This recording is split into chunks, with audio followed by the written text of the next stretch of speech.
Yan, papagapangin natin dito. At tinanim ko na po yung mga buto. Ayan na sila, oh. Parang pang day 3 na nila. Ayan. Tingnan ba, may bulak pa na, oh. May bulaklak na. Iba pa. Ayan, oh.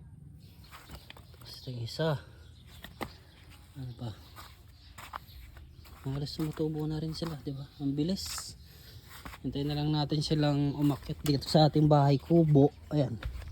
Hintayin na lang natin silang umakyat dyan. Tapos yung mga bunga nila ay yung nakabitay, diba?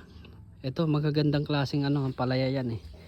Kaya maganda siya tignan pag natapos. Abangan nyo sa part 2 natin guys, ang ating garden house ng ampalaya. Tapos ito yung mga ginawa ko dati sa sa mga sako. Ayan sila, dito ko na nilagay. Ayan, oh. Diba? Abangan nyo ang ating mga video to. Mag-follow na rin kayo guys. Ayan, sa mga gusto pala ng ng mga yung mga pananim, meron tayo dyan sa TikTok. Ayan, may mga seeds tayo dyan na pwede nyong mabili. Gaya naman lamang ng siling labuyo, talong, okra. Ayan, tsaka siling sigang.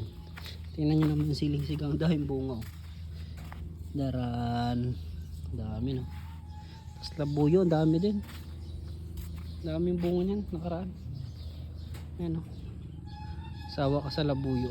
Lalo na ngayon, napakamahal ng siling labuyo.